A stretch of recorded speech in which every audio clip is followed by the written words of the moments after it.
I am the man in charge for the record. Yo. I am the man in charge for the record. Yo.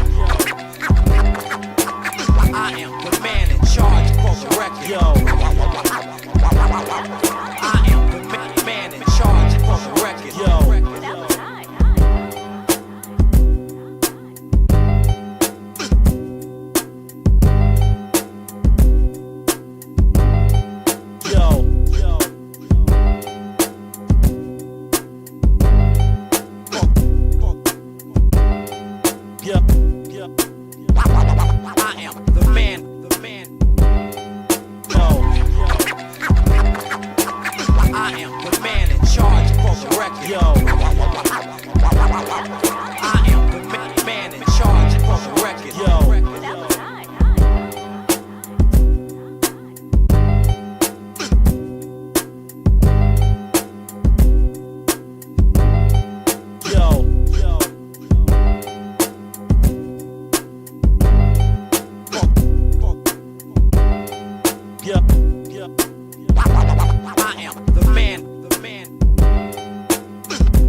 What if the man in charge is not in charge? What's going on, everybody? I'm O.T. Speaks, aka O Speaks.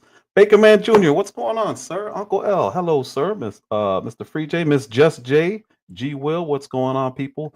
Um, a massive scandal broke out over the last 2 weeks. I got a lot going on.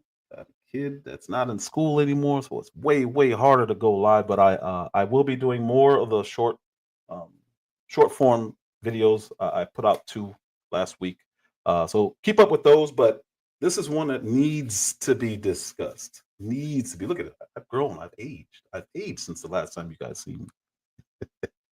Um, I want to go down this journey of what I've been talking about. And I'm not here to say I told you so, because this is not a good thing to brag about. This is not a good thing that we've ended up, or the place that we've ended up. It is not a good thing that the American people were kept out of what was going on. No matter how many times I said it, you had to see it in order to fully understand what was going on. So you've heard about Watergate. And I want to go over exactly what happened during Watergate, because I want to show you guys the scale of what we just dealt with in the last you still free Jesus. I want to go over Watergate because that's the standard. Every single time we've heard about scandals, this is going to be bigger than Watergate, or this is almost as big as Watergate. We're almost there. This is it. We had something completely eclipse Watergate, and it's not even remotely close. But again, I don't even think most people understand what happened at Watergate. So that's how I want to start this off, and then I want to go into me talking about this. It was last year, but I was talking about it way before last year, and that is Joe Biden's cognitive uh, state, where he was before he even became president. So we're going to start this right out. If you're new here, please like, subscribe, share. This is what we do. We educate. We try to educate.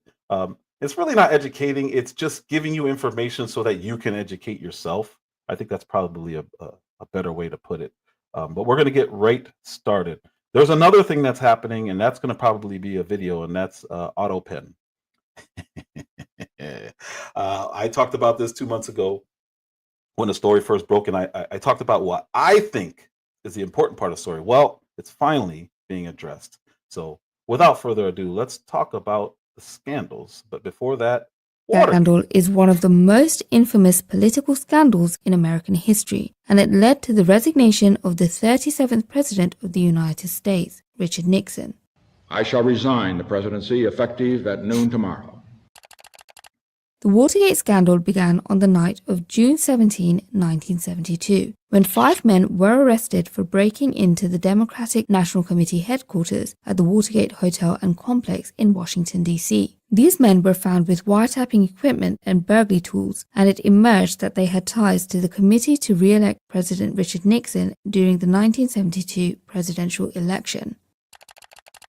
Initially, the break-in appeared to be a minor incident, but the real scandal unfolded in the following months. It became evident that the Nixon administration, led by key figures, orchestrated a cover-up of the break-in. You'll hear this now, 2025, 2024, 2023, all the way dating back to the 80s.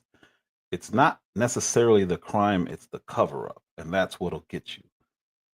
Just look at, okay, Richard Nixon, statistically, was the most popular president in United States history when this happened. Keep that in mind while you're watching this. A deliberate attempt to obstruct the investigation and silence potential witnesses.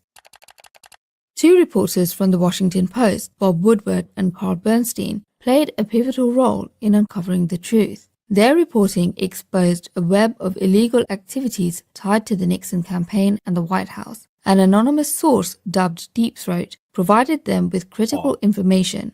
Deep Throat was later revealed to be Associate Director of the FBI, W. Mark Felt. In the midst of the investigation, Nixon denied any involvement and asserted that he had no knowledge of the break-in or the subsequent cover-up. People have got to know whether or not their president's a crook. Well, I'm not a crook. I've earned everything I've got. The scandal began to unravel when the existence of secret White House tapes came to light. These tapes were recordings of conversations and meetings in the Oval Office. The turning point of the Watergate scandal came on August 5, 1974, when transcripts of one of these tapes, known as the smoking gun tape, were released. The tape revealed that President Nixon had been involved in a plan to obstruct the FBI's investigation into the Watergate break-in. This irrefutable evidence of the president's knowledge and participation in the cover-up was a defining moment.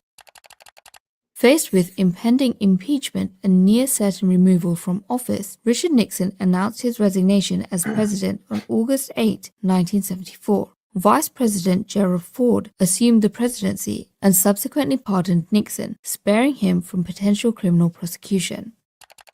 The Watergate scandal had far-reaching consequences. It led to a profound distrust of the government and politicians as Americans were confronted with the reality of a president who had abused his power. It also highlighted the importance of a free press in holding those in power accountable. In response to the scandal, various reforms were implemented, which required high-level government officials to disclose their financial interests and made it illegal to destroy presidential records. The Watergate scandal continues to serve as a cautionary tale about the consequences of unchecked executive power, secrecy, and attempts to subvert the rule of law. The idea that no one, not even the president, is above the law became a fundamental principle of American democracy. So, Baker man, he pardoned them, but that really didn't matter because their goal was to get rid of the most popular president in the history of the United States, and the Democrats just hated him. And to the no sound, no sound, really? You don't hear anything? Oh, okay, okay. So what I was saying is, the Democrats, even back then, their goal was not to put him in prison or anything, even though they would do that now to Trump. But their goal was to get rid of who was the most popular president in United States history. And they achieved that goal. So when Ford came in, we'll pardon him. Just think about how small that was. If you look then, some people broke into the office of a political foe, and the president knew about it. And that was enough to get him to resign. That was it. Bob Woodward turned out he was a former CIA agent, and he's just some young reporter in his 20s or 30s, stumbles onto a story which became the biggest scandal in political history to that point. Is that a big deal? Of course it is. But now we know about Hunter Biden, and Joe Biden lied directly to the people and said he didn't have any understanding of what was going on with his son Hunter. And then he lied to the American people and said he'd never done anything with classified documents. And then he lied several times in front of the world about things that he had no part in that we found out he did have a part in or played a role in. And then he lied and said he would never pardon anyone. He would never pardon his family or his son. And then he does it. These aren't considered scandals, but Nixon knowing about something that happened is still to this day referenced as the biggest political scandal in American history. Now, I'm not going to count that or put that against assassinations or anything like that. But if you really want to look at Joe Biden's administration and what went down just within his family alone eclipses Watergate. Now, two things have happened in the last 2 weeks that got us to this point, to where I've been saying since before I started going live, Joe Biden needs to be investigated. He's not well. He's not there. He's not cognizant. He does not know what's going on. Now we have Jake Tapper, longtime CNN reporter. He decided he's going to write a book. And the book is on Joe Biden's health. Now, of course, he wouldn't do this during the administration because, well, he wanted to be fair and let us go through 4 years of somebody not running the country, masquerading as running the country. Is that a scandal? The media covering it up? That's why I have the thumbnail. The title of this live, Joe Biden's White House, the most important scandal in political history. I won't say it's the worst, even though I believe it is, because again, we don't know what happened with JFK. We don't have We don't know if we had a literal president get assassinated before us. Even the Donald Trump assassination attempts, to me, are massive, massive stories because we don't know anything about it. Why? How does a kid get on a roof during a rally at the only vantage point to shoot at a president of the United States or a candidate and have no electronic history, no social media presence? How does that happen and we don't know about it? Whatever. I'm not going to get into conspiracies. These are massive, massive cover-ups that make Watergate look like nothing. The president didn't do anything. He didn't play a role in anything. He knew about it, and he resigned.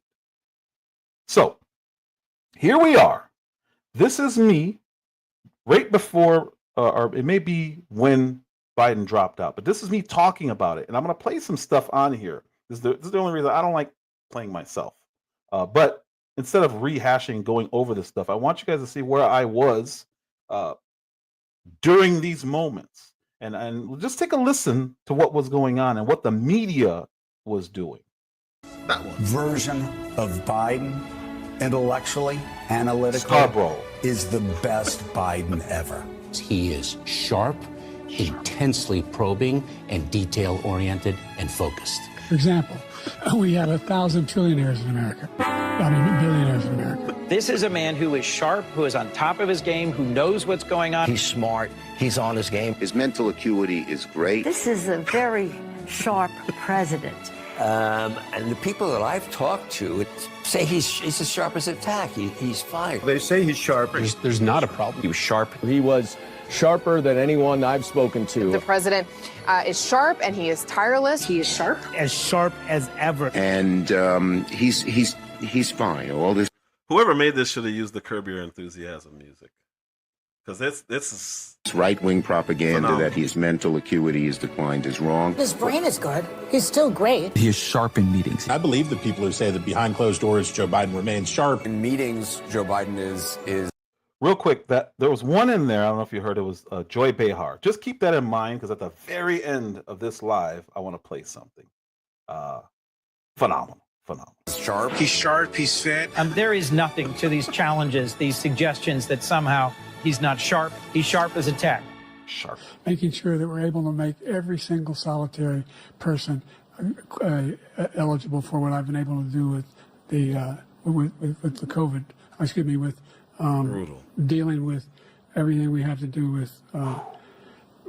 Look, if we finally beat Medicare. Thank you, President Biden. President Trump? Well, he's right. He did beat Medicare. He beat it to death. Actually, Joe Biden is sharper and has more mental acuity than Donald Trump, because more people believe that actually Joe Biden's mental acuity is better than Donald Trump. I mean, he's sharp. The media was doing this all the way up until, even after the debate, they were still talking about how sharp he is. He just had a bad day. All the way up until last Tuesday, when it was released that they wrote a letter for Biden and that he was going to step down over the weekend. Even when he stepped down, you guys heard, the people who were here heard me complaining about that. Before that, Bakerman, appreciate you, sir. Appreciate you very much. Bakerman is the stream sponsor as of right now. But even back then, when they released a letter, while he was saying he was not going to step down, that he was going to step down and let Kamala run, I was complaining, like, wait a minute, who's doing this stuff? He was saying one thing, and then all of a sudden an official statement via Twitter came out, and I was complaining about it because it didn't make any sense. It made no sense. But they were saying this stuff all the way up until last Tuesday, how sharp he is. He's funny. He's sharp as a tack. Kamala Harris says he is up to this task. He's, sharp as a tack. He's smart. He's energetic. One of the themes this election cycle is that Joe Biden is too old to lead. And so everyone is seizing upon this. And it is a classic disinformation tactic. If you edit it in such a way, you can make it appear that he fits this narrative, that he is slow, that he is wandering off. I got my handicap, which when I was vice president, down to a 6. And by the way, I told you before, I'm happy to play golf. Anyone ever play golf? For him to say that his handicap was 6 is so absurd. I'm not going to get into that because it's clearer now why he was doing what he was doing. So I'm not going to make fun of the guy anymore. Carry your own bag. Think you can do it? That's the biggest lie that he's a 6 handicap of all. I was an 8 handicap. 8. Never. President Biden has proven himself to have a strong memory. He has a great memory. His mind is just as quick as ever. He is sharp enough. Joe Biden was sharp enough. Whoa. He is sharp enough. That would be Jake Tapper. Tapper. Jake Tapper. Keep that name in mind. So far we have Joy Behar of The View that I want you guys to remember, and Jake Tapper of CNN that I want you guys to remember. Those are voices you heard saying that he's sharp. Sharper than ever. Sharp as a tack. I don't know why they chose one word to go. Like, they should have at least said, let's talk about him being sharp cognitively, but don't just use the word sharp. Because if everyone uses the word sharp, it sounds kind of scripted. Sharp, he's focused, he's bright. The president is sharp as a tack. Sharp as a tack. President Biden's doctors say he is in good physical and cognitive health. Joe Biden, sharp as a tack. The president, he was sharp as a tack. The president's very sharp because he is so sharp and he's on top of everything. He seems right on top of it. The man is competent, alert. Fully cognizant and sharp. He's completely mentally sharp. He's sharp. He's engaged. He is sharp, he is engaged, and he is commanding. That's pretty sharp. Mentally sharp. Biden was sharp. Sharp and substantive. He is very sharp. And he's as sharp as a tack. Biden is sharp. The president is sharp. Now, mind you, I talked about this last week. It only takes 3 to get something to stick in people's heads. In most commercials, you'll hear them repeat something 3 times. This is a non-stop bombarding of the word sharp. Sharp as a tack. He's smart. He's quick. He's healthy. Sharp. They bombarded the American people with this nonstop. So when we saw this, everyone was like, what are we doing here? Why is this the guy? Who is this? This isn't who you told me he was. That's why at the beginning of every live, I say, I lean to the right. I let you know up front where I'm coming from, because MSNBC, CNN, CBS, ABC, they all lie. Even Fox, they all lied to you. They gave you their opinions without letting you know, hey, this is my opinion. He's sharp. If they said that, people would say, okay, well, let me look into it and see if he really is, because you would know it's not a fact. It is an opinion, but they pounded it nonstop. And when the American people saw it, they were like, we're not supporting this. This is nonsense. And I think it was 60-something% of Democrats said he had to go. And as able as ever. This is a man that's on his game. He was focused. His recall was good. He was actually quite sharp and on top of it. He is on the ball. And you're going to see how smart he is. And This guy's as sharp as a knife. Tonight, he may have to channel both the president in him and the bruising, brawling candidate in him, and maybe a little bit of Eminem in his famous 8-mile rap battle. I come from Scranton, Pennsylvania. I'm from a household where the kitchen table, if things weren't able to be met during the month, was a problem. You see him interact. You see him engage. He took some questions and is sharp with his answers. What I did, when, for example, he wants to get rid of the ability of Medicare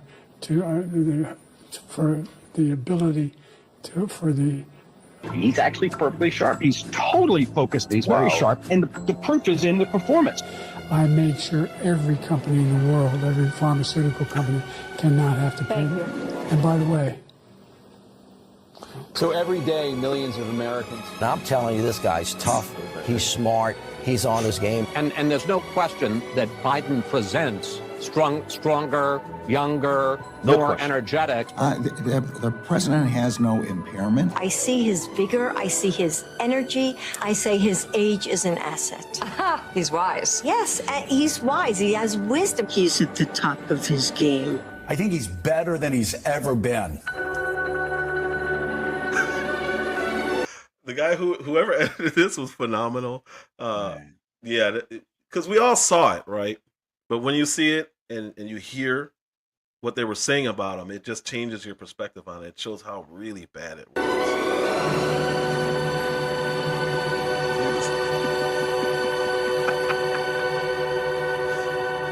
sharp as a tack. As I said, very sharp, incredibly engaged. Strong, steady. He's always on the ball. That was another voice. That was another voice. For my next, when I put out a video later on, or probably Monday-ish, Karine Jean-Pierre, that was her voice. Keep that in mind also. I won't come back to her on this live. Just keep her in mind. Is he fit to do the job? He's doing a hell of a damn job. I thought he was sharp. His strength is unshakable. Joe Biden is extraordinarily strong. In recent weeks, it's become clear to me. And then this was the step down. Mel had very strong opinions about this, and I agreed with them. If you could step down from running for president, why are you still president? But let's listen to that commentary. It's very short, very, very short. I need to unite my party in this critical endeavor. I believe my record as president, my leadership in the world, my vision for America's future, all merited a second term, but nothing. They all merit a second term, but I'm not going to run. What does that mean? If they all merit a second term, why isn't he running? Why did he step down? Nothing can come in the way of saving our democracy. That includes personal ambition. So it was his personal ambition? Although he believes that everything he's done merits a second term, he's disagreeing with the Democrat Party because they clearly believe opposite. So he disagrees, but he's going to step to the side for democracy. He was democratically placed in as the candidate in the primaries. He was voted in. They're supposed to give him the delegates next week or the week after, whenever their conference is. He believes all that's perfect, but he's not going to do it. I don't. That doesn't make sense. So I've decided the best way forward is to pass the torch to a new generation. It's the best way to unite our nation.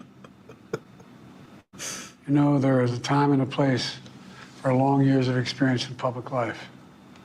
There's also a time and a place for new voices, fresh voices, yes, younger voices. And that time and place is now. He's having difficulty with dates. He loses his train of thought quite a bit. You might remember. All right, so Mel called himself the Ugandan giant, just coincidentally named Kamala. So that was almost a year ago, maybe a year ago, when Biden stepped down. And it was so clear that he was forced out because, again, I said earlier, he did not want to. And it looks like the agreement they came to is, well, we'll let you finish out your term, but you can't run again. I earlier said that there were two things that happened. This here is going to be the first thing. The first thing is Jake Tapper came out with a book. And all of a sudden, he's concerned with the health of Joe Biden. And that's all he talked about. I think we may have been, we possibly were, we were duped. Really? Mr. Journalist didn't know that. You didn't know that. But I knew that. Who am I? I'm just some dude on YouTube. How did I know this? But Jake Tapper of CNN, with all the resources that he has, did not know that. Let's listen to him now. Let's listen to the epiphany having Jake Tapper all of a sudden, out of nowhere. Remember also, the President Biden asserted executive privilege to block these audio tapes from coming out, even after the transcripts have been released. So, sorry. What he's talking about is a guy named Robert Hur found that Joe Biden absolutely mishandled classified documents. Came out, fact. To me, that's already bigger than Watergate. But Robert Hur's conclusion was, well, he's kind of old. I don't think I can get a conviction because he's not all there. He doesn't remember anything. And it's like, well, wait a minute. Now we're going back to 2023 when this happened. And he's like, yeah, he's not there. He doesn't even remember when his son died. He doesn't remember anything. So what started happening is there were calls in Congress to, hey, let's hear that deposition. Because Robert Hur said it was so bad, we can't even prosecute this guy. And what did they do? You heard them. That executive order was to block the audio of the deposition of Joe Biden and Robert Hur. Why? Who are you? You're the one under investigation. How do you have power over the investigation to say, nope, not releasing it? Did he do it? Did he even know any of this was happening? I find that interesting. That a president can say, yes, I had a deposition. No, no one can see it. How is that not hiding anything from the country, from the United States citizens? You can't do that. Dude, you're supposed to be 100% transparent with us. Obviously, when you have things of national security, there's a different standard there. But is it an issue of national security to find out that our president is not there? Yes. But you can't be the one to say, I can't see it, because you're the threat. That's where we are. Released right before Robert Hur testified before Congress were buried in a lot of the coverage of Hur's testimony, where he was attacked by Democrats for his apparently offensive characterization of President Biden as somebody who he was not going to prosecute for mishandling documents, because Robert Hur said he would come across to a jury as a well-meaning elderly man with a poor memory, when of course that is, if anything, a charitable version of how Biden comes across in these tapes. We also have to remember that this is the period of time when his close aides and family members start really sequestering him off from even members of his own cabinet, administration, Democratic officials, donors, because of these moments of non-functioning Biden that are happening with an increased frequency. Look at Jake. Look at him having all these epiphanies. Why didn't you do anything then? Where was your expose? To Mel's point, it takes time to come up with all the concepts and things you want to put down in a book. It takes time. You don't just all of a sudden, 2 months after a guy's out of office, 3 months after a guy's out of office, all of a sudden it's like, I'm going to start writing a book. And then 2 months, 3 months after that, you have a full book. No. He's been writing this book since before Joe Biden stepped down from the candidacy. He had to. You can't do this over a few months when we just find out about all this stuff. But now he's concerned. Listen to him. He's just being, hey, I'm just calling it down the middle. I'm a journalist.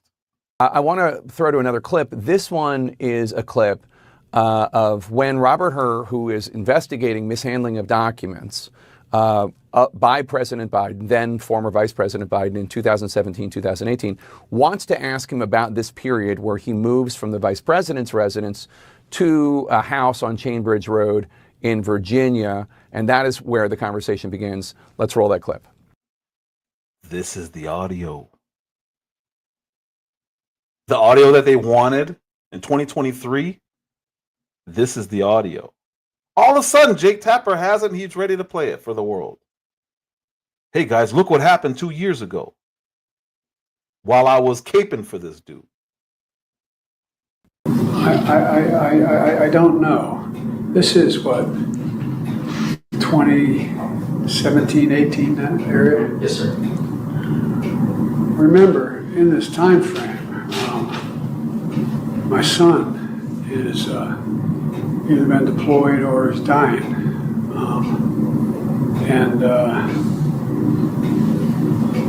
And so it was, and by the way, there were still a lot of people at the time when I got out of the Senate that were encouraging me to run in this period.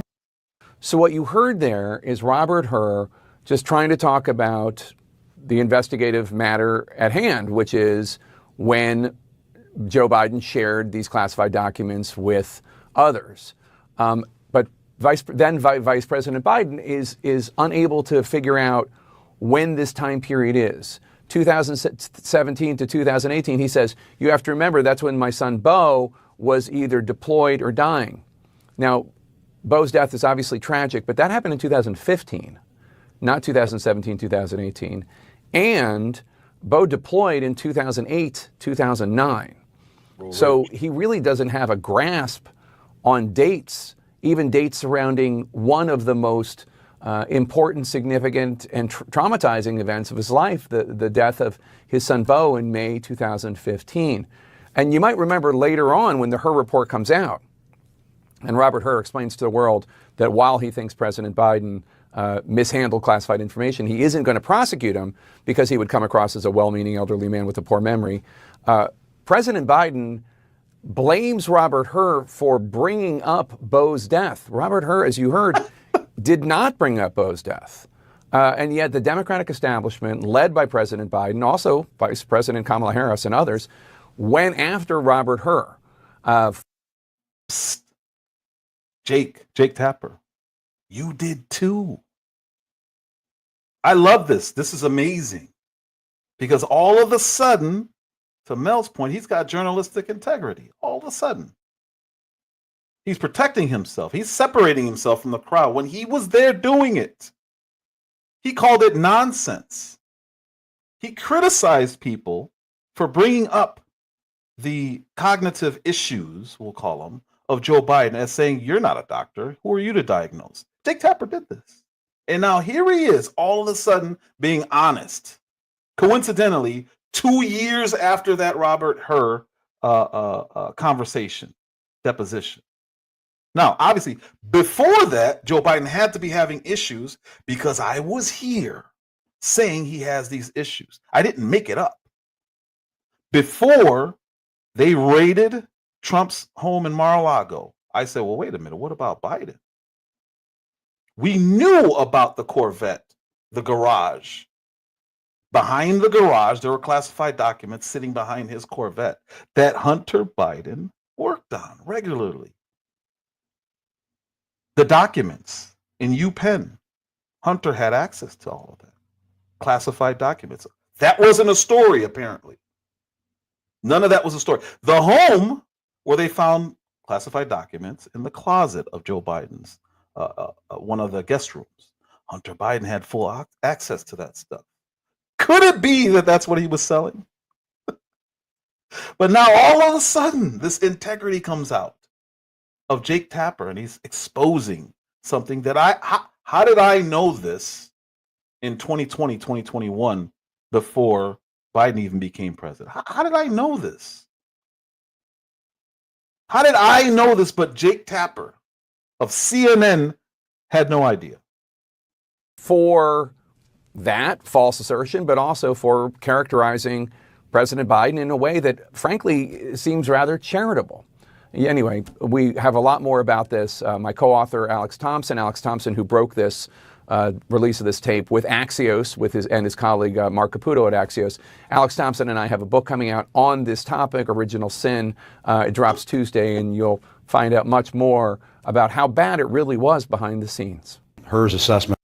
All right, so this is the media downplaying the issues of Biden, and this is them going after Robert Hur. Of That's Biden's CNN? mental fitness.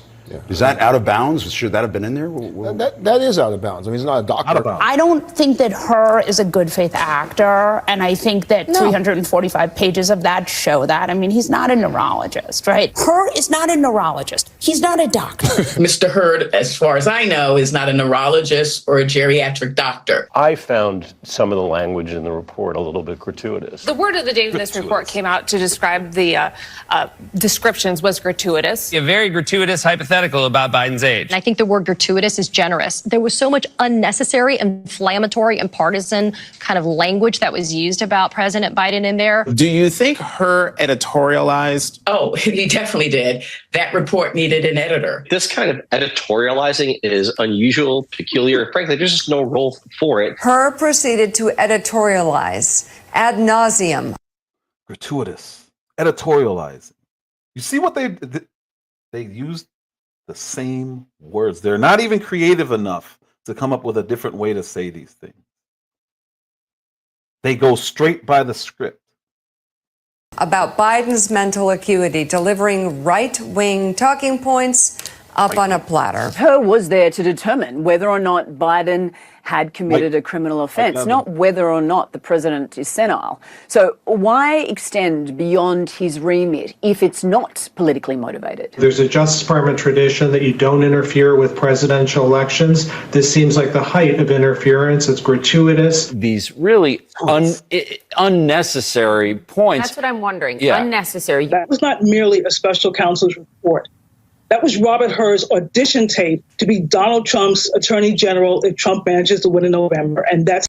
Remember, Biden appointed this guy, Robert Hur.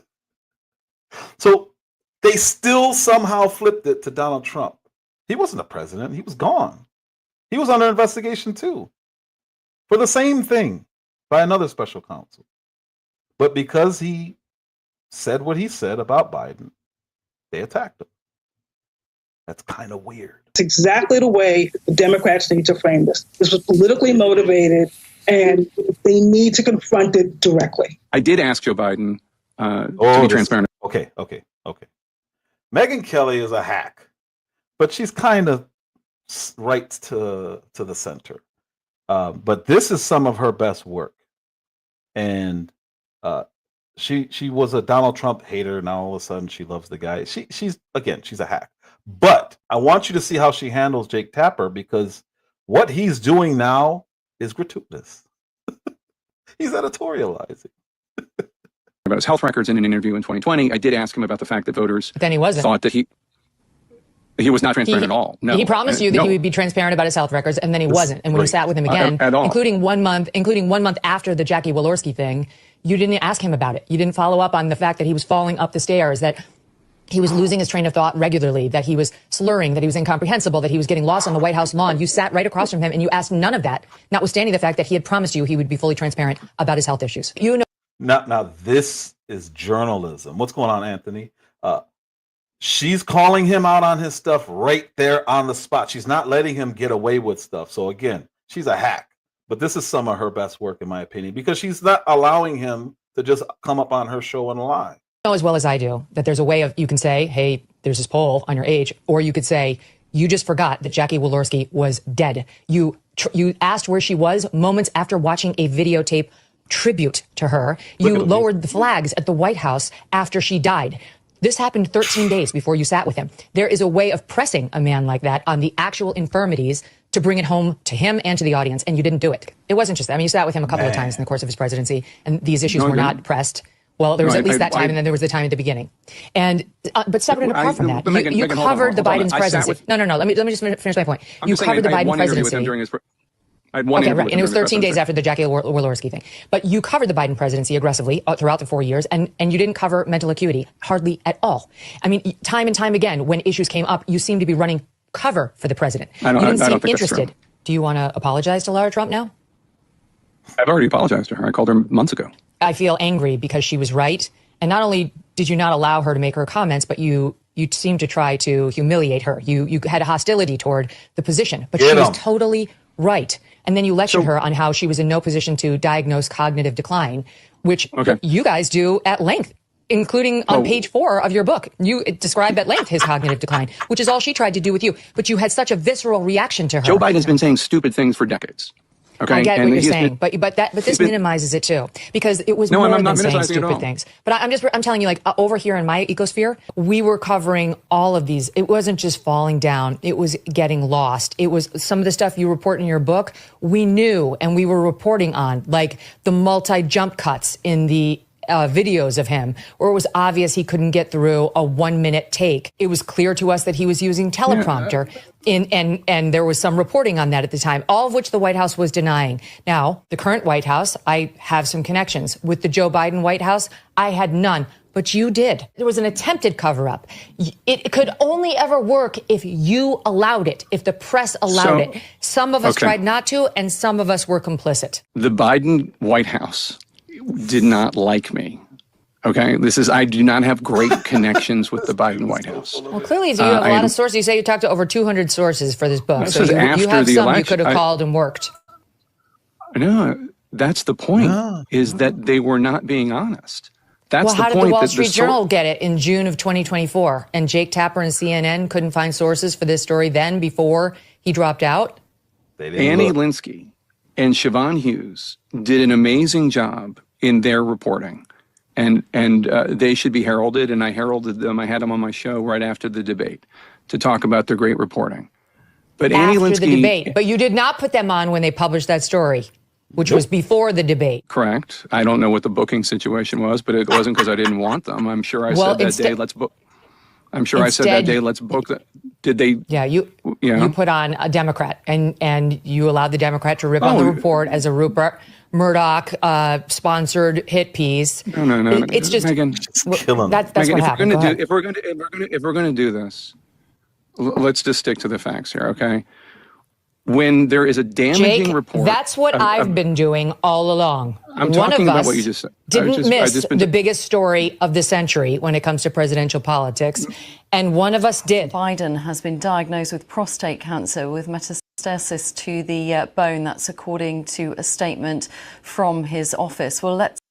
Now, you have this book, this tell-all book from Jake Tapper, the supposed journalist, about Biden's cognitive decline. What comes out? Oh, he's got cancer. So you have, to Mel Duff's point, after the election, all of a sudden you have the ability to crank out a book on the last 4 or 5 years of Joe Biden's life.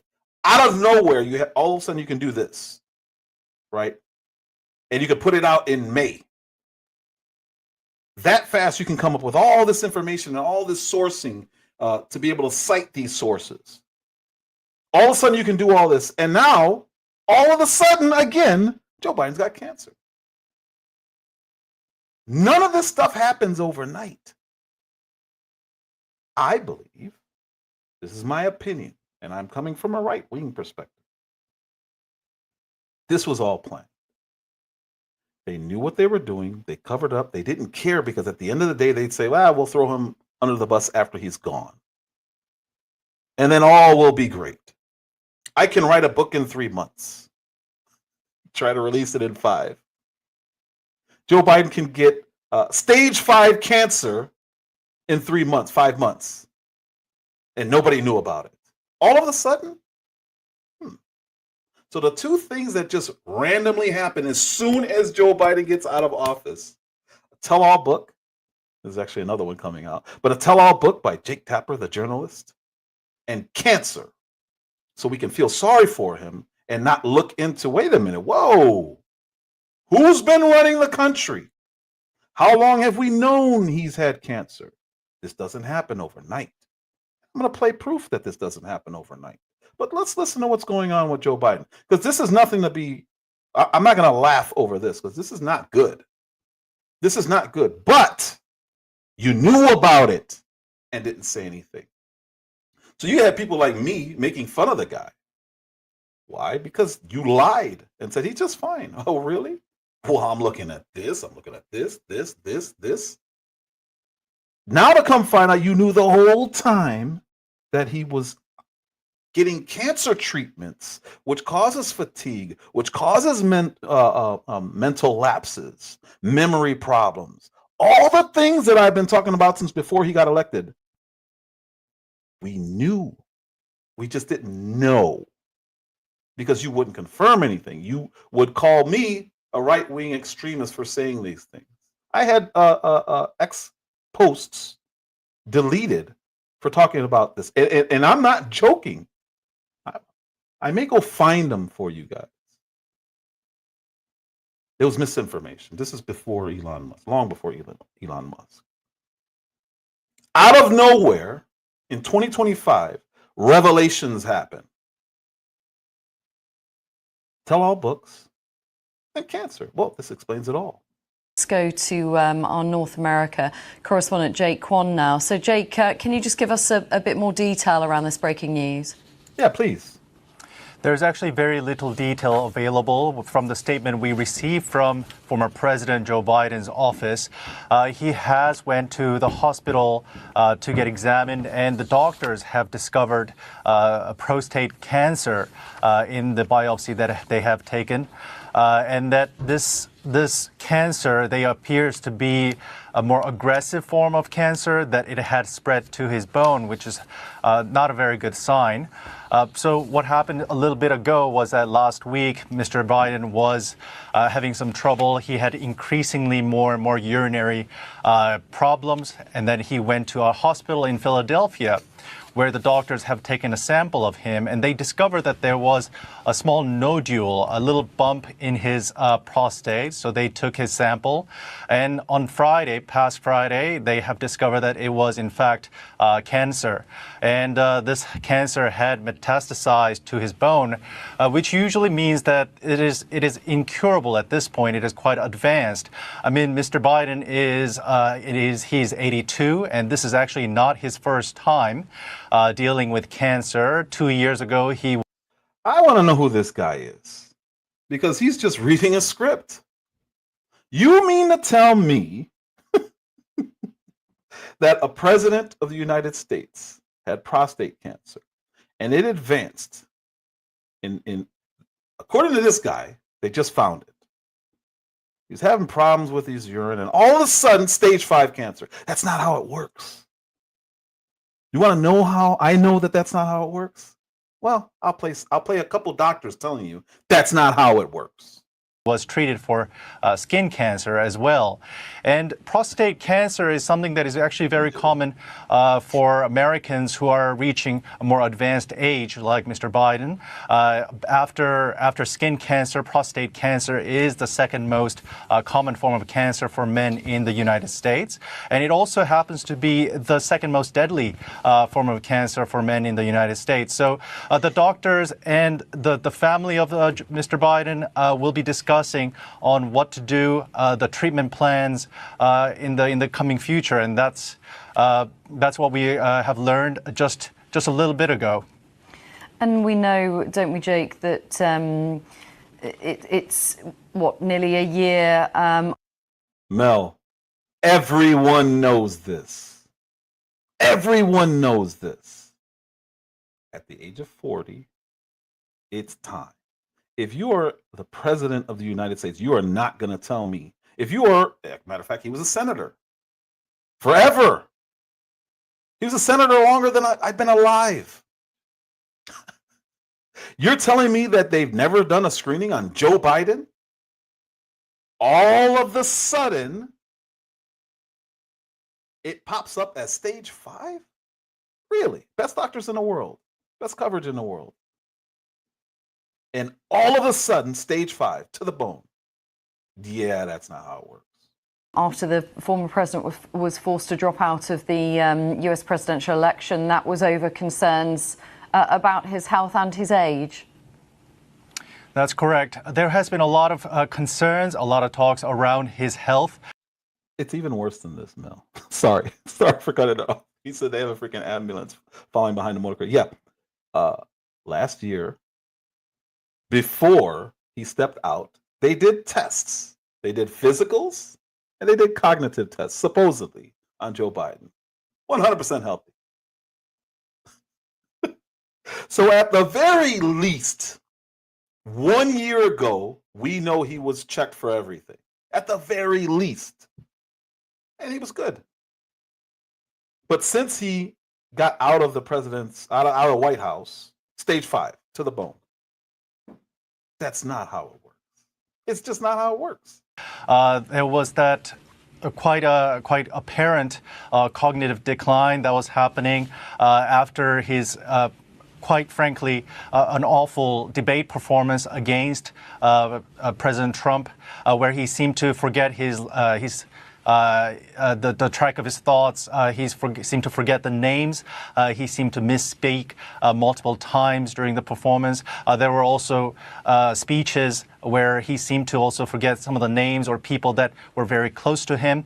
We also heard reports that at one point, while he was on a fundraising campaign, he seemed to forget the face of George Clooney, the Hollywood actor who is likely one of the most famous person in the world. So all these things were happening, which kind of added to the mounting pressure for him to drop out and to really yield space for Kamala Harris. And this is something that we have seen in the last election cycle. And there was a lot of talk about his health when he was appearing for a series of interviews he has also done with the BBC. And Mr. Biden also seemed quite frail. His voice was no longer very strong.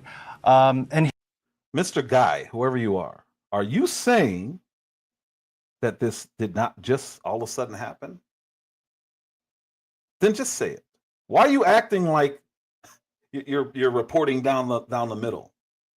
You just said a whole bunch of things that happened over the last year or two, and now you're reporting that he was just diagnosed with cancer. Yeah, man. All of a sudden he couldn't urinate, or he was over urinating, whatever the issue is.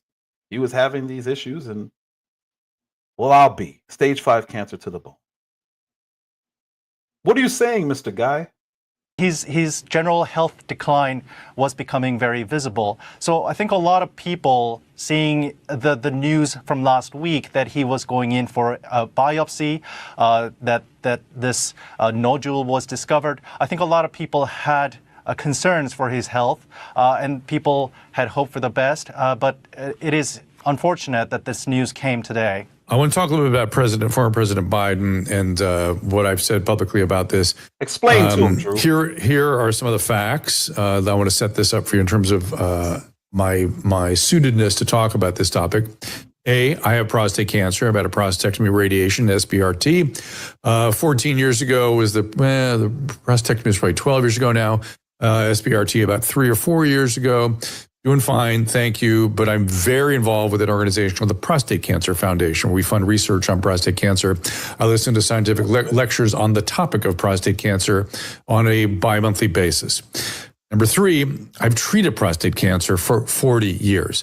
I remember prostate cancer being a sleepy illness that we just would tell people, you'll die of something else, or you're going to die of this thing. Nothing we can do about it. Now, thanks to Michael Milken and the Prostate Cancer Foundation, it is a highly treatable condition. And there is a bit of controversy here, so let me try to parse things out. First, Nicole Saphier, who... Wait. My first question, Dr. Drew. Do you know anything about prostate cancer? It sounds like he does. Let's hear what he has to say about this. I respect and love immensely, has gone on the record saying that they would not have done a PSA on a man of President Biden's age, which I disagree with in the strongest terms. It's possible that he and his doctors may have elected not to do it. I doubt it. It's routine care. I know there's a little controversy around it. Of course, I'm well versed in that. But a president of the United States is going to get a yearly PSA. That's just what's going to happen. Then the fact that they said they found a nodule. We found a nodule. And lo and behold, there's metastatic disease. No, that did not happen. We don't really even do the digital rectal exam anymore. We follow the PSAs. What is that there? Caleb, you're putting up. I can't quite read these things sometimes. Oh, it's a post from Matt Walsh that was talking about the topic about Biden suddenly having cancer, which doesn't make sense. That it just seems like the timing is strange because they waited until days before that big book is coming out. Right. For sure, the time, but I'm telling you clinically, it does not work like this. It just doesn't show up like that all of a sudden. It's usually, it can present about 2% of the time, maybe even 4% of the time, it can present it in a more advanced state, but usually it's an aggressive tumor that kind of gets away from you over the course. Hold on. 2% of the time, it presents like this in a more advanced state, which means the other 98% of the time, they find it earlier. It does this. What they're saying happen does not happen. Doesn't happen. Course of a year or 2 years or 5 or 7 years. Hard to predict. He has a grade 9 of a Gleason scale. I had a grade 6, which is a low grade. I actually went on active surveillance. It's possible they put him on active surveillance. There's a lot of possibilities here. The point is they are being extremely obscure and not giving us the details, and none of what they're saying really makes sense. Now, you could ask the question, oh, isn't he entitled to his own confidential health care? I disagree. I think if somebody is getting into the pilot seat of an aircraft and I or other physicians see some degree of impairment or concern about that person's ability to fly the aircraft, not only do we have a right to ask questions, we have an obligation to get on that and figure out what's going on. And I would argue that the President of the United States is the pilot of this entire ship we call the United States. And us not asking questions is unethical, and frankly, the fact that they don't give us information is disgusting. Now, people go, oh, there's always been presidents of hidden scandals. Yes, they have. And those are equally disgusting. Equally disgusting. They're not okay. They've never been okay. The fact that Woodrow Wilson had a stroke and was out of it for 6 months, not okay. The fact that JFK had a psychotic episode on amphetamines, look it up. It happened. Not okay that we didn't know that. Imagine if that was during the missile crisis, for God's sakes. Point is, we need to know about our leaders and what their condition is. And we need to be able to discuss it and talk about it. And physicians need to have opinions about it. My opinion, I'm giving you now. This is my opinion. I'm entitled to it. And it's no longer okay for people to shut up people who have opinions and expertise. You can take the opinion, leave it, do what you will with it. I have an opinion. I will be offering it. So the thing that concerns me is we've seen him decline over the last 2 years rather significantly. And one of the things that happens with metastatic disease, the first line of treatment is something called androgen deprivation therapy. That is where we block the testosterone, essentially. We used to actually castrate men with this, but now we do androgen deprivation therapy, ADT. Side effect of ADT is cognitive slowing, sometimes frank dementia, falls, muscle wasting. If somebody's Parkinsonian, they're more likely to fall. All the things we have seen over the last couple of years could be explained on the basis of androgen deprivation therapy. By the same token, there's a lot of controversy about the auto pen and should he have used it. I will be doing a video on the auto pen, I promise you. I've already got my videos lined up. I promise you. Did he know what was going on? Parkinsonism makes you lose the ability to write your name very often. They would have a perfect defense there, and just by saying, you know what, the president no longer could sign his name, so we had to use the auto pen. He approved every single one of these pardons. Say, we don't know what happened. I don't believe he was impaired to the point of, commitment or that a legal system would find him unable to take care of himself. But clearly, he was significantly diminished. And if indeed the androgen deprivation therapy had been initiated, we should know that because it explains the continued decline.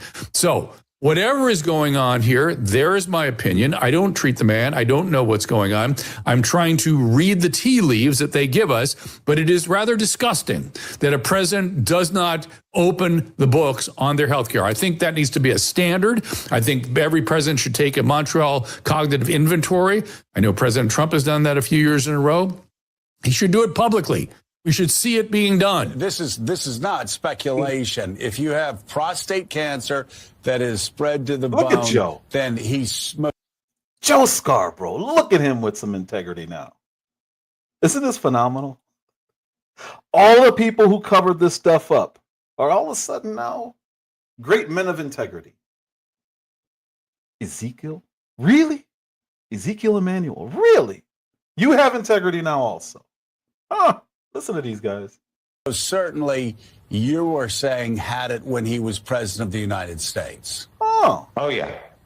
He did not develop it in the last 100, 200 days. He had it while he was president. Really? He probably had it at the start of his presidency in 2021.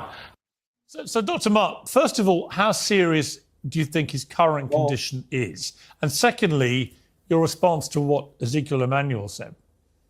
His current condition is very serious because it's been diagnosed under the microscope, Gleason 9, phase 5, which means it's about as aggressive as any prostate cancer can be. The statistics on this is under 40% 5-year survival rate. We believe that he was cognitively impaired for his whole term. And I was reporting on that 4 or 5 years ago. Whitehouse have glowing physicals about his cognition.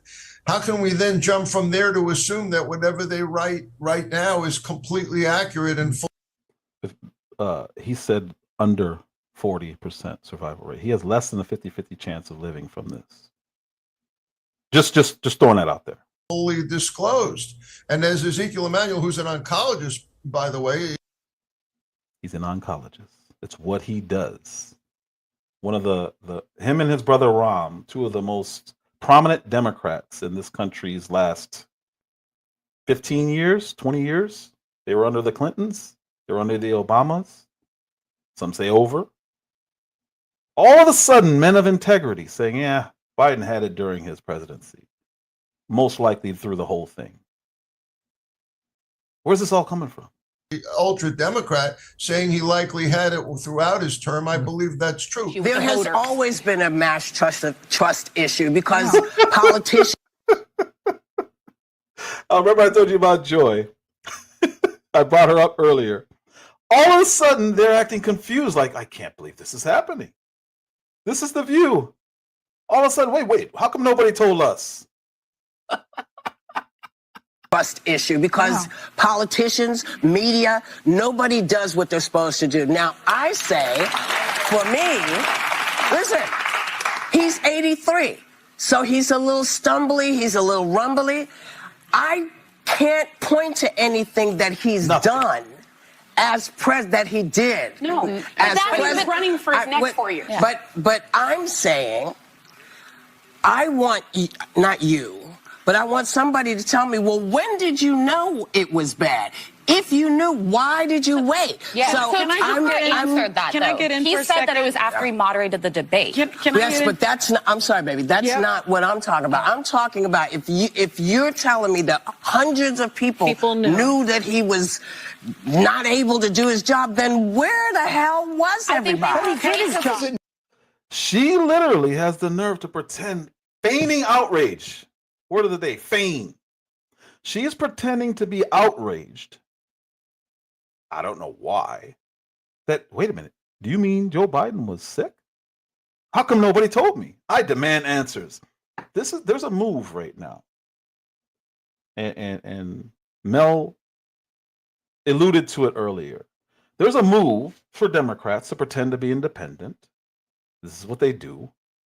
And they're all going to act like, you know what? We want what's best for the country. We're going to become populists. We're going to join the cause. You know, all you people on the right, Cenk Uger's doing this right now. All you people on the right, we have our differences, but we need to talk through these things. They're just infiltrating. That's what they do. We want to talk through these things, and we want to be more fair. We don't want to argue. We don't want to fight. We still won't define what a woman is. We still think you're the oppressors of trans people. But what we really want to do is we want to get to the truth. So all of a sudden, Whoopi Goldberg is outraged. I'm completely outraged. Where was the media? How come nobody told us what's been going on the last few years? Listen, now watch this guy. Watch this guy, Don Lemon. He's going to downplay it and make fun of people as if, I can't believe we're even talking about this. Another one, he was at CNN the whole time. You know that Joe Biden was old? I am so sick of all of this Joe Biden consternation. What Joe Biden did or didn't do, what reporters did or didn't do. It is, look, no shade to anybody. The country has moved on. Joe Biden has moved on. Over. There is a person in the White House now who is tweeting at 3 a.m. about Taylor Swift and Beyonce, who is crashing the economy, who is crashing the stock market, who is ruining people's lives. And yet we are concerned about Joe Biden, who's not in the office. And then reporters are saying, oh my gosh, reporters fell down on the job.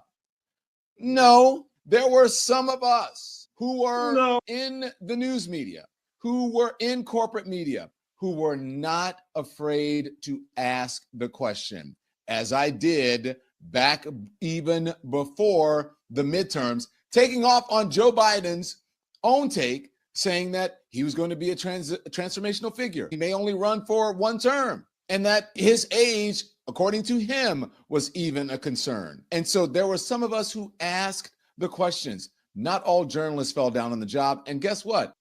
Don Lemon was one of the ones asking those hard questions. Remember? Don't you remember? I don't. And I'm really, really, really dialed in with this stuff. Out of nowhere, Don Lemon is pretending to be one of the good ones. I was reporting on this literally half a minute after downplaying the importance of it.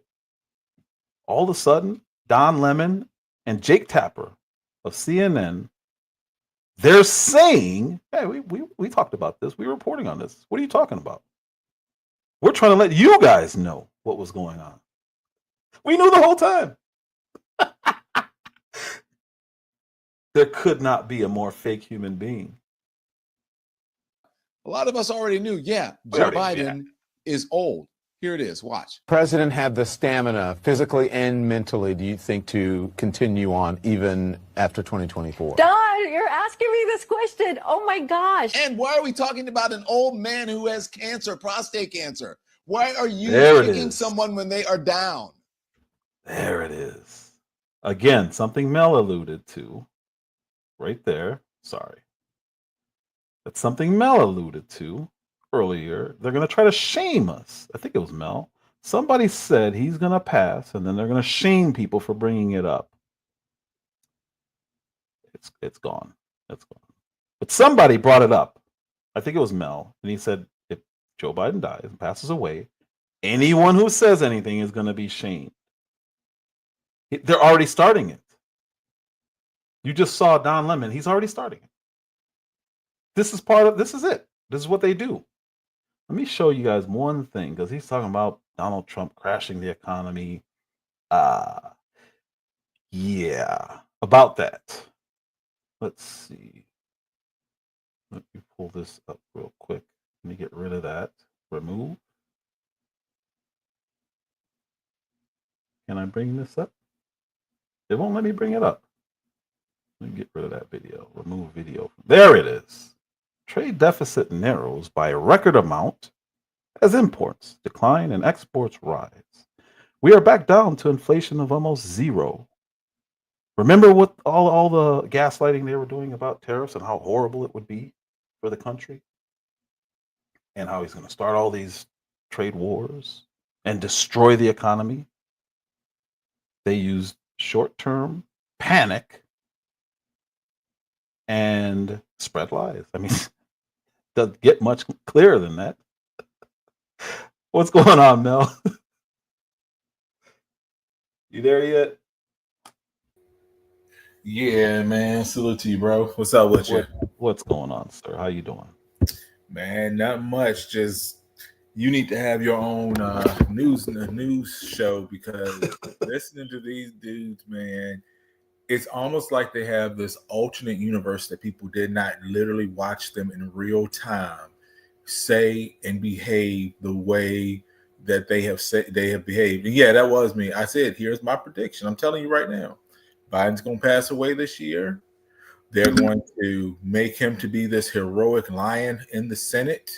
Yep. They're going to hide the fact that he pardoned all of his family members even before they were brought up on any criminal charges.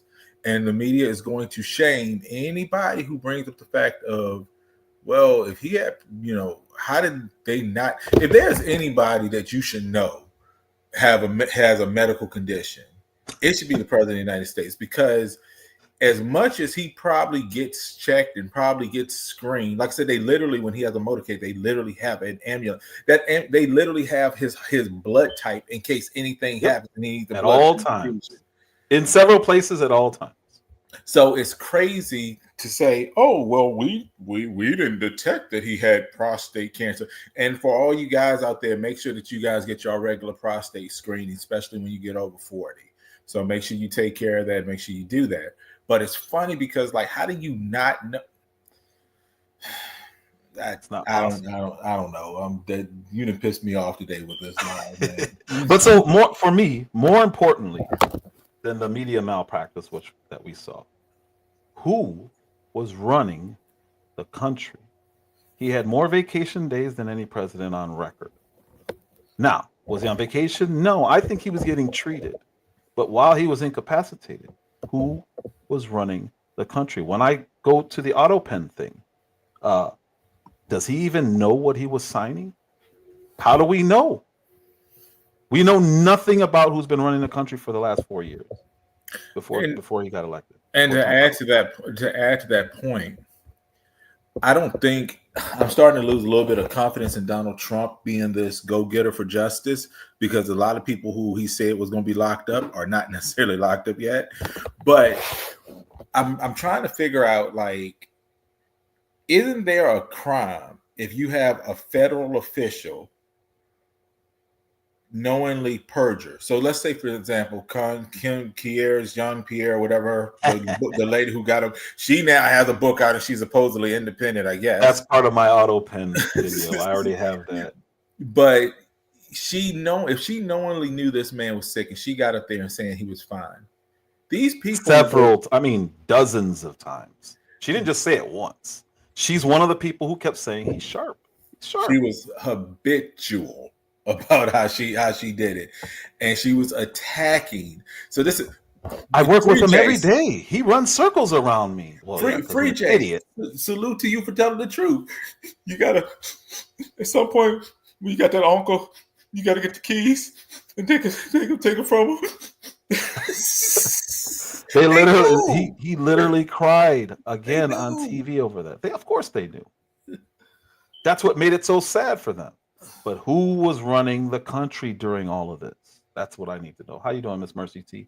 That's what I need to know, because this man was supposedly elected with the highest popular vote ever up to that point, and he wasn't running the country.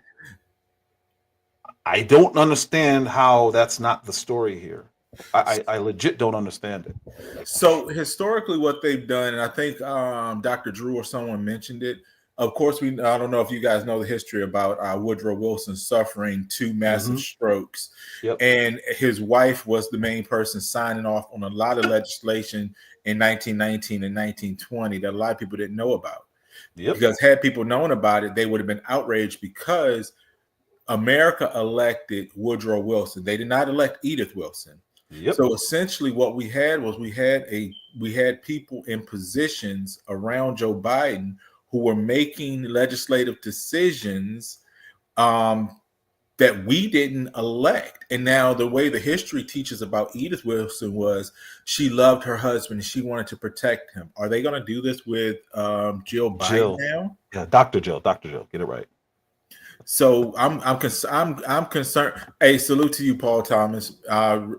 You know why? Salute to you, man.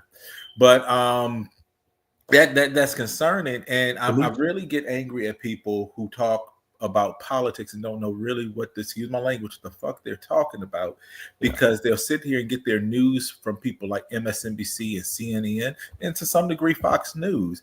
And these people all have their own agendas. You literally saw Jake Tapper try to explain why he didn't call it out, but he has this book.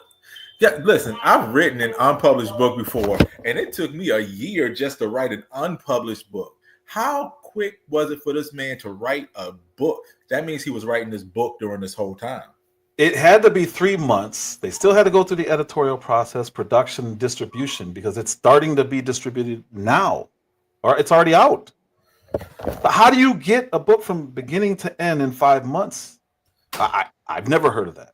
How does Pierre Jean-Pierre, whatever her name is, how does she have a book lined up waiting to go? Tell all. She's been out of office. She's not been a press secretary for what, 4 or 5 months, and now you got a book.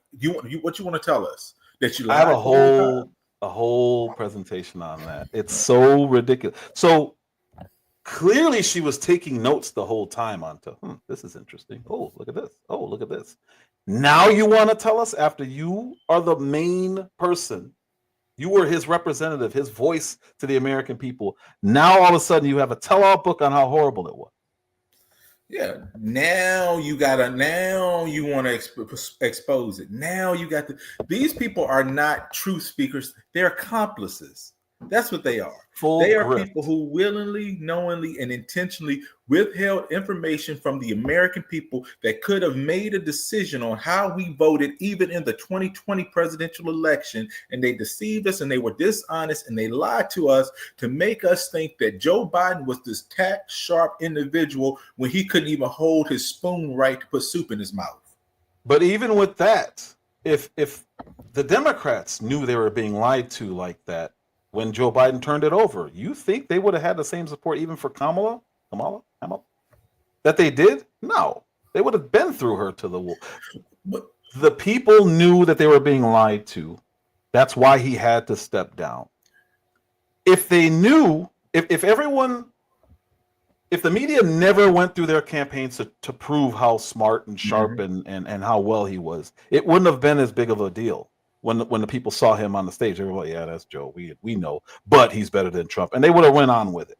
Yeah. What made it so bad is they kept lying to the American people and brainwashing. You saw how many times I played it. You saw how many times they lied and said he was sharp, sharp as a tack, sharp. Hundreds of times they said that. So when you see that, and it's in the back of your mind and it's on the TV in the background, and then all of a sudden you're confronted with the reality, it's like, whoa, what is this? It's going to cause what happened where he's got to go. Well, I don't know if you remember this or not. We were talking about predictions leading up to the presidential election, and I told you a while back. I said when Joe Biden was still thinking about re-election, I said he was going to resign, and they were going to make him seem like he was this martyr for resigning and loving the country.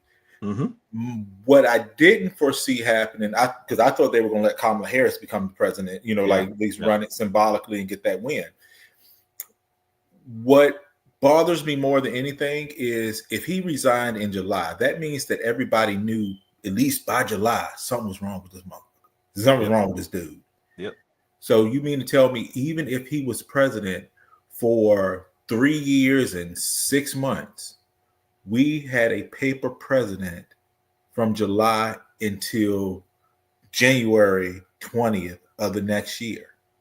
I want to know. Sad.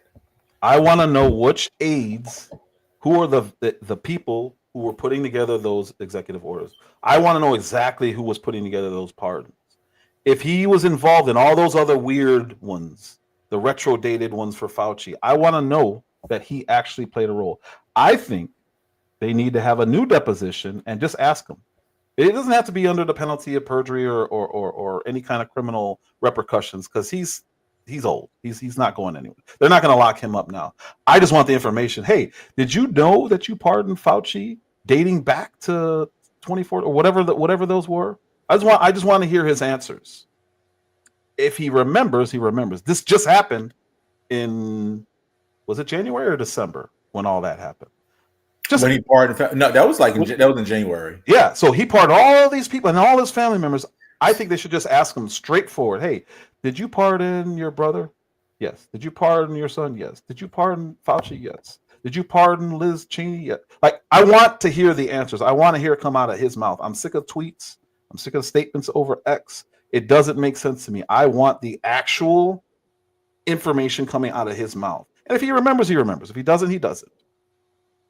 So Terrence said we remember his prediction. No, if you want to put it in the chat, bro, remind me, what did you think? Which on that, prediction? Man? That's what I was saying. I had to think on that. I'm not sure, but I think we all knew that this dude was not capable, not competent. Real quick, I want to put some respect on Paul Thomas, who is now the stream sponsor. I appreciate you, sir. Thank you so much. I appreciate it. Man, I was once, we were in KB's chat and just randomly, boom, I got a cash up. I'm like, the heck? I had to ask him in the chat, hey man, was that on purpose? So I appreciate you, Paul, man. I appreciate you. But see, that's what real support looks like, man. And like awesome. I said, it's just supporting to knowing that you got a message that's out there and worth sharing and that resonates with all facets of people, man. So keep doing what you're doing on that. Yeah, I thought he hit the wrong cash up. I'm like, hey man, I'm not live. I haven't been live in weeks. So yeah, thank you, sir. I appreciate it. Yeah. I said the same thing, man. Yeah, so salute to you on that, bro. But so Karen, I don't know. I don't remember what the prediction is. If you want to type it or whatever, let us know. But I don't know. We've all had a lot of predictions over these last 2 years or so. But I just don't like how the media, these people are now popping up, and they, like Don Lemon. Oh, I can't stand that dude. Hey, guess what, everyone? He's old. That's not the question. Yeah, he's old. But then you were pushing him to be your Lord and Savior against Trumpism, and it's just like these people act like, and then Whoopi Gold, the fake outrage, dude. She said, "How come nobody told us, lady?" That's all people have been saying this whole time since before he got elected. People have been saying it, and now you're shocked. It's just, I don't believe any of them are this naive or this dumb. I mean, well, no, they are that dumb. I don't believe any of them are this naive to I can't believe this. The media withheld information from us. What that book was, for Jake Tapper, I would argue that book was to absolve himself from either looking like a complete idiot or being complicit in in that cover-up scheme. Because now he writes this book and he's like, oh, well, I didn't know this happened, but you wrote but this book comes out after Joe Biden leaves the presidency. You're on record, you're excoriating people for even Larry, you tried to demolish Lara Trump's career. Just to say, and then he said, "Oh well, I did apologize to Lara Trump." No, you didn't. In private. So he excoriates her in public, but then he apologized to her in private. Nobody knew he apologized to her. He said, "Oh, I called her a couple weeks ago, dude." Yeah, because you're coming out with a book, and everyone remembers that. Like, what are you talking about? It's so fake, and it's one of the first really good things that Megyn Kelly has done. Like, since that one debate, it was just disgusting. But this is like, I'm not going to call it redemption. It's just what's supposed to happen. She was supposed to do this. And I don't understand why journalists can't do this. Even if you have biases, you got to be honest and say, well, wait a minute. You told us this. Well, where did this come from? Well, I want you to look at this right here real quick. Think about this. Donald Trump goes to the National Association of Black Journalists. First thing that female journalist does is she asks asks Donald Trump, what race do you think Kamala Harris is, or something like that? He's like, I don't know. And then they go, oh, what you mean you don't know? And remember, she got all twisted her neck and all. He said, well, she said she's black. Joe Biden, but listen, Joe Biden goes on The View, and he says, I knew Kamala Harris wasn't going to win because he said America wasn't going to vote for a mixed woman. So all of that whole, your mama was a black woman, that whole blackity black stuff, it went out the window because it doesn't apply to him. It's okay for her to be a mixed woman. But Donald Trump's like, well, I don't know what she is. One day she said she's black, one day now you got a problem with it because he didn't say she's a black woman. Mm-hmm. And of all people, when I first started going live, some of you will remember, I played that dude's racist moments. Oh, yeah.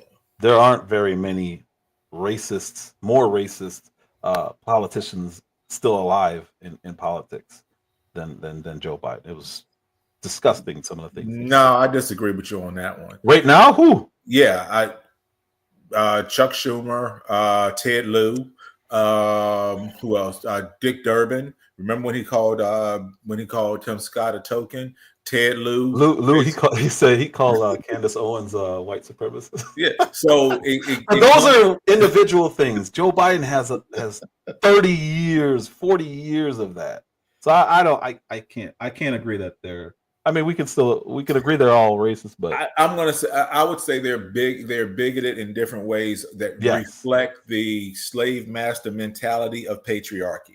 Like the slave master didn't go around saying, I hate black people because he needed them for labor. What he thought was he could take care of them because they were too stupid to take care of themselves. And that's what that party has espoused into, and they've always espoused into, was the belief that black folks can't get it on their own and aren't smart to have those conversations. So we have to speak and act on their behalf, and we have to tell them. So now we're even going up to black conservatives and black men and saying, you're a traitor to your race. Oh, wow. So bad. And the bigotry of low expectations, the racism of low expectations. I don't even like saying bigotry. It's now normal. And for some reason we accept it, but there's been a big turnaround. And as the economy continues to thrive and get better, they're going to realize, wait a minute, they lied to us again. Even after this man became president, they're still lying to us. Yeah. So hopefully the next election turns out better. We'll see. Yeah, well, we got to get on top. I mean, at least, but my thing is, before this man passes away, there has to be a big push, not by conservatives, not by the media, but it has to be a big push by even everybody in the chat who are regular ass people, which they haven't. Megan Thee Stallion came forward with a bad idea. That was so bad. So the bad idea to have twerkers on your stage. Cardi B reading off her phone. That was so bad. That was so bad. So maybe, but it's not just them. So you said you didn't care for how Trump was handling some of the prosecutions or whatever. That's Pam Bondi, and I like her, but she doesn't seem like she's doing as much as I thought she would be doing. And I understand it as a law, so you got to be very, very, very nuanced and very careful and very. It has to be as tight as it can be in order for you to start pressing charges on people. So I understand that. I like what she's doing against the judges. I just think there are bigger fish to fry sometimes, and you should start at the big ones and then work your way down. She's kind of starting down, working her way up. That's what it feels like. But in 2016, Donald Trump put it on his shirts, and it was all over the conservative media outlets that, you know, he was going to put Hillary Clinton in jail. We did everybody did a whole chant, lock her up, lock her up. He had 4 years. He didn't bring up one prosecution or allegation about her ripping off the Haitian people down there with that Clinton Foundation. Now that's what he should have done. But remember who his AG was. So there's so much there. I really think I wish Pam Bondi would go and look into those types of things, because I don't think anybody thought he was actually going to lock her up, and the only way to quote unquote unify was to not do that. But then don't chant it, or at least expose something about her, like the Haiti. I mean, Haitians can't stand the Clintons because they literally robbed them blind. It was horrible what they've done to them, and at least expose that. We've been waiting on Pam Bondi, man, and I don't know what's going on. I'm just saying, when you say, you know, we got all this information on the Epstein list and all this other stuff, if nothing else, release the damn list.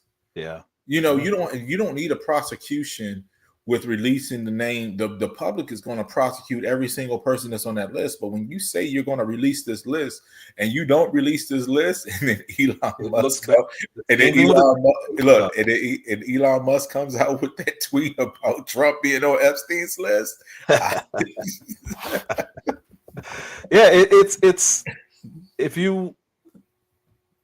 It's a common thing that's been happening lately, and I don't like it. Don't tell me you're going to release all the JFK files and then don't do it. Like, what are we doing? It's just weird. I don't know. And if there's more to it than we know, then don't make the promise. Find out first before you make the promise.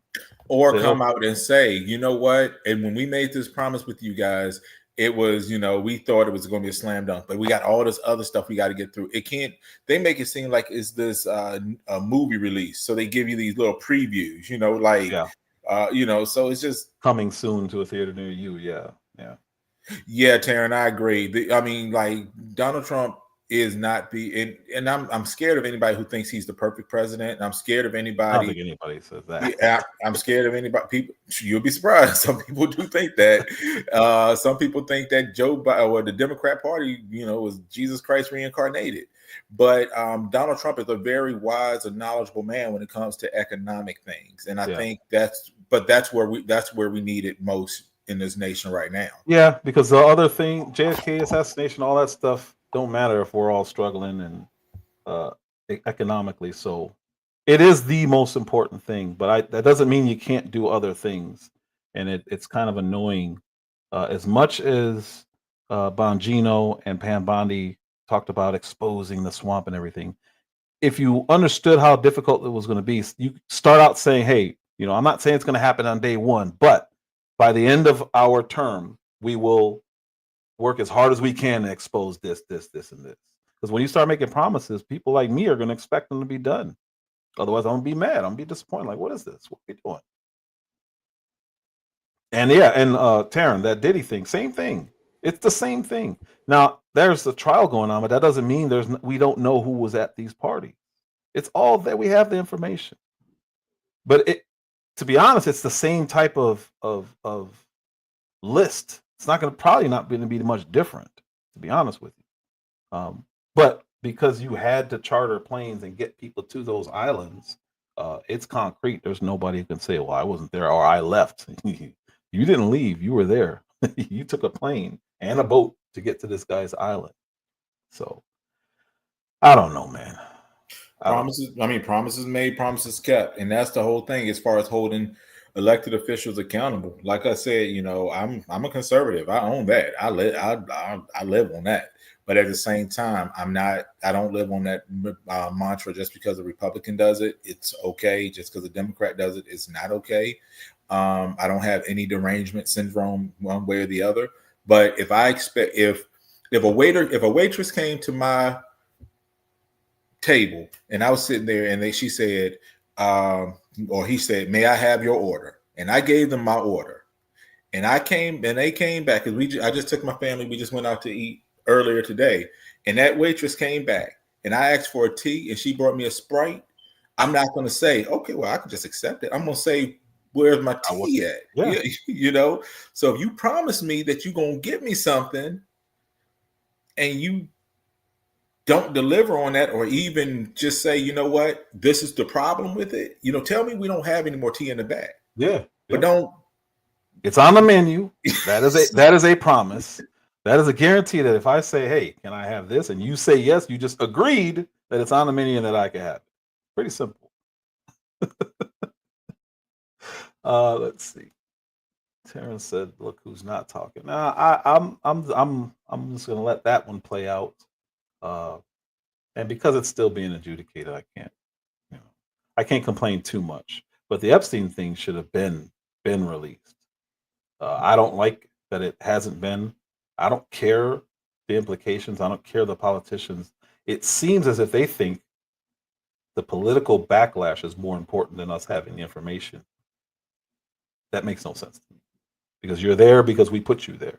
I don't care what the political backlash is.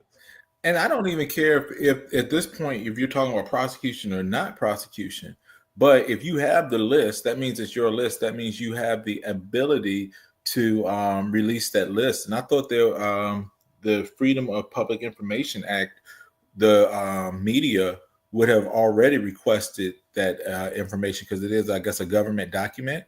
Not one FOIA? Really? Nobody's demanded an unredacted version of this list? You mean to tell me no one has asked, "Hey, I have a right as an American citizen to know where this, or who, if anyone that I elected was on this guy's island. I have a right to know that." No one has filed a FOIA for those. I don't believe it. I don't believe it. I would bet my house. Yeah, we're just letting several FOIA requests. We're just letting some of these bad politicians we're just waiting for them just to die off and not hold them accountable. Because Jerry Connolly, I don't know if you know about Gerald Connolly from Virginia. He just passed away. He was one of the worst politicians that I think I'd ever seen in my home state. No, I don't know him. Yeah, the hell with him. So, but we just let these people just like, "Oh, well, Joe Biden's old." Well, my daddy's 75 years old. So you mean to tell me my daddy do some crazy shit? They're going to say, "Oh, well, he's old, so he don't get justice." Yeah, it seems like now the older you get, the more you can do. So yeah, back in the day, you used to give the kid the gun. Now you just, I guess, give it to somebody who's old. Like, I don't even understand the whole age argument. Either they did something or they didn't. I don't care about their. You don't want to tarnish their legacy. They did something. Yeah, I want to know what it was. The same people who voted for Joe Biden and they said, "Oh, well, it's okay. Well, he's old, so it doesn't matter whatever he did. He's an old man now." Same people who were arguing and standing in front of Carolyn Bryant's home want her to be locked up and she's 89 years old for what happened to Emmett Till. Now, make that shit make sense. It doesn't. It doesn't. And the same thing. Yeah, there's another good point. We had people overtly breaking the law by not handling our border situation. We had people dying because of our border situation. We possibly had fake executive orders written about our border, and nothing's going to happen. Fauci's really going to go? Like, we're literally going to let somebody like that just go because he's old?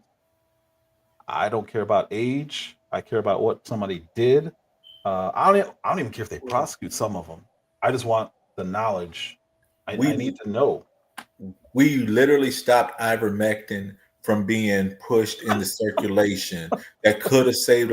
I have family members who died, that could have saved their lives because of the political pressure that was put on them by Fauci to all the medical profession, only for them to, because they mocked it and only for them now to say, "Oh, well, this was a great idea. We always support it." That's why I don't want to listen to no It's damn. the same thing. Yep. That's the same thing they're doing. I don't want to listen to no damn Chris Cuomo talk about no damn trying to have this conservative swing now about himself. He can go to hell. I took him out of that because he was in there. He wasn't in my.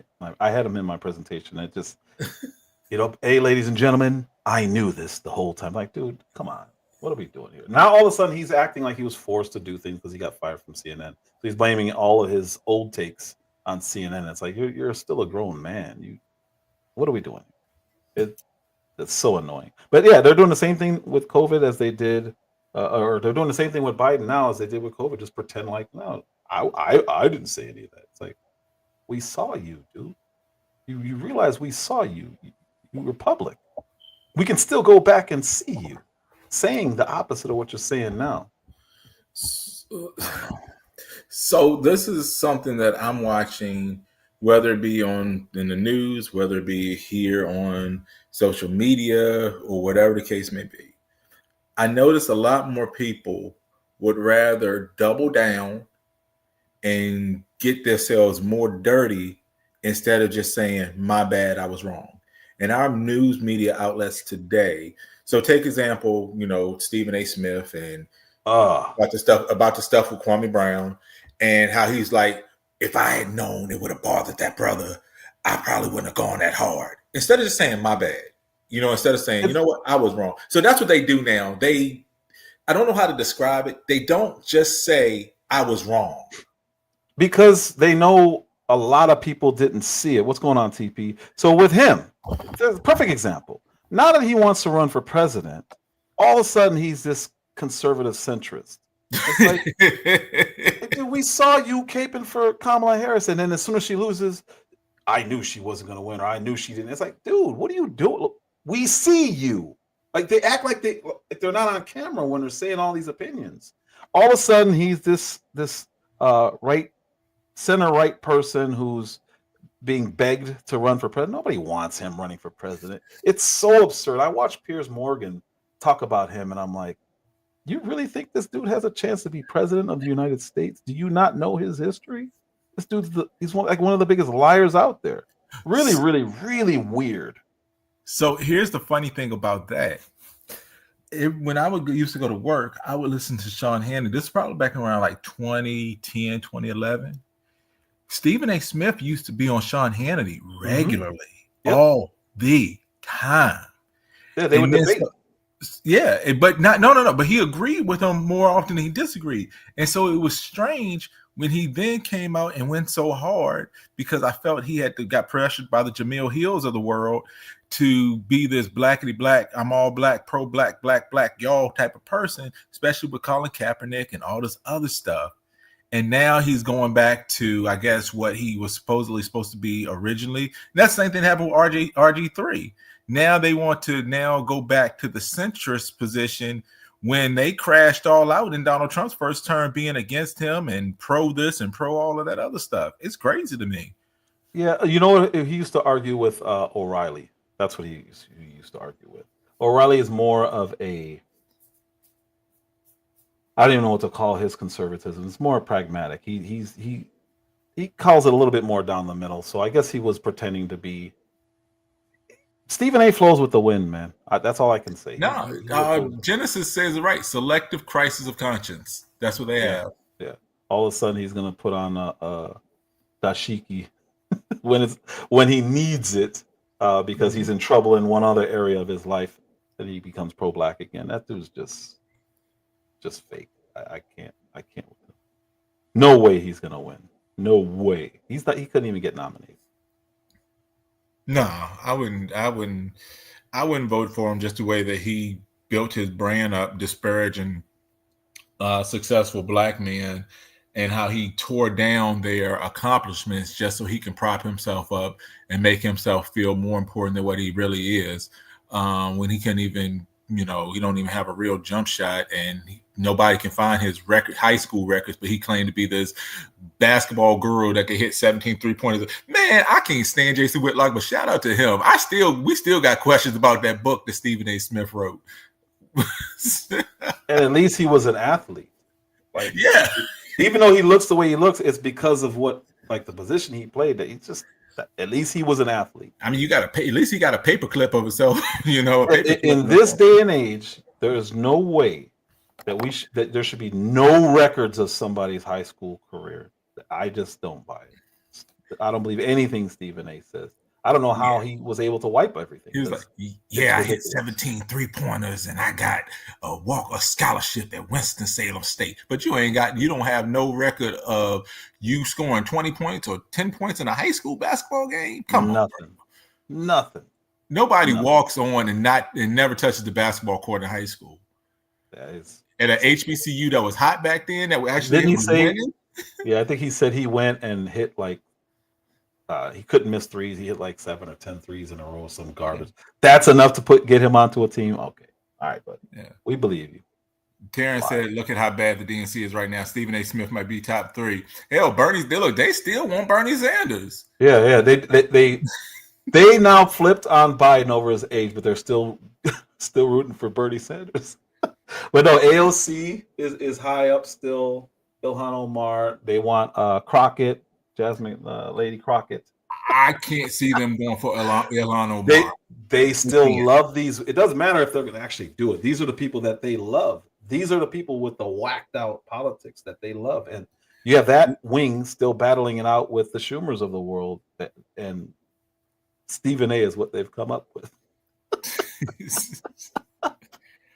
Of all people.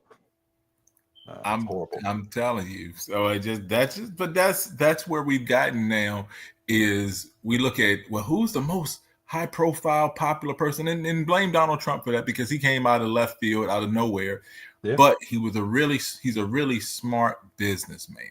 And where America failed the most, a lot during Obama years, but where it failed the most these last 10 years was economics. So And even though he said some crazy things about world conflicts, but he's handling them all correctly so far. He said some wild stuff though, dude. He called somebody a Palestinian. I'm like, oh, dude. No. He called somebody a Palestinian as a derogatory remark. I'm like, oh, Trump, come on, man. You can't do that, bro. But now I do struggle. When I said there are some people who will just agree with him on everything. I don't know how we can rationalize the South African situation and then say, well, on one hand, America needs to focus on America, but then on the other hand, we're going to bring in more refugees. And I understand that there may be a crisis there, but there's a crisis in Haiti as well. But right now, we're not taking in Haitian refugees. So I feel like that's a conflict. We did when they were initially having their issues under the Biden administration. But we still took them in because based on what was happening in that current time. We've done it for Venezuela. We've done it for Cuba. Obviously, we did it for Mexico for a while. So we do that. To me, that was a non-story. It just, if they weren't white, nobody would have said anything. Because we've done it for Turkey, we've done it for Afghanistan, we've done it for Iraqis, we've done it for everybody. So I don't agree with that necessarily. I just think the only reason that became a story is because the people who were coming were white, to be honest with you. That's why I don't like racial stories. I don't like racial stories like that. If it ain't got nothing to do with my people, I don't care. Well, all right, brother. Well, hey, thanks for having me up here, man. That was we need more dialogue that talks about issues that impact us every single day, like this. Because like I said, we can get lost in a whole bunch of other nonsense. But when at the end of the day, your government is creating or taking away your rights and your ability to make your family and make yourselves great. And we should be asking tough questions to our elected officials, regardless of our political sides. So you keep having these type of discussions and these type of dialogues because they are much, much, much needed. Thank you, sir. Appreciate All right, brother. you. Salute. Thanks for coming up. Yep. And to add to that, we need to know that the people we actually elected are there. We need to actually know that, hey, I elected Joe Biden and that he's the one doing the job and not somebody I don't know. I don't know who that is. Appreciate you, Taryn, Uncle L, Baker Man, welcome, sir. Appreciate you, Paul Thomas.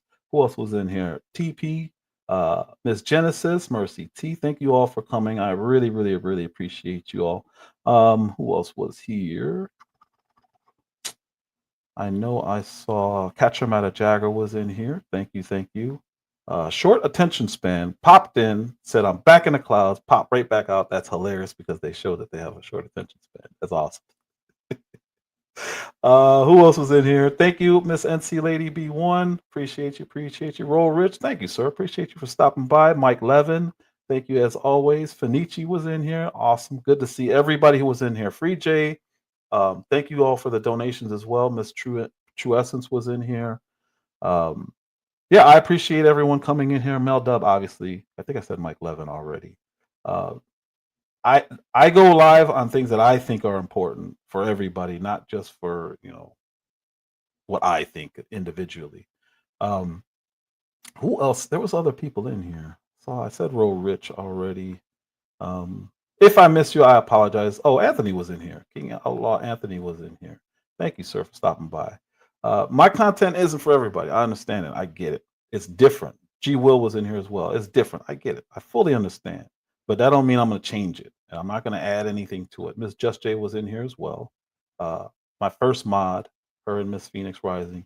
Amber C was in here. Thank you, thank you, thank you. But yeah, this is what I do. This is what I'm always going to do. I'm not going to bring anything else over here. This is it. So I appreciate Baker Man. I appreciate Paul Thomas for the donations. Phenomenal. Thank you guys so much. I genuinely do not feel worthy, but I absolutely understand the sentiment for donations, and I absolutely am grateful. I really genuinely am. With that said, like, subscribe, share. I'm O Speaks. We could talk about that white Black Panther thing. If you do a live, and I saw the reaction, if you do a live on it, we can talk about it, but that's silly. That's beyond silly. With that said, thank you all. I appreciate you all. I'm O Speaks. That's all I really got for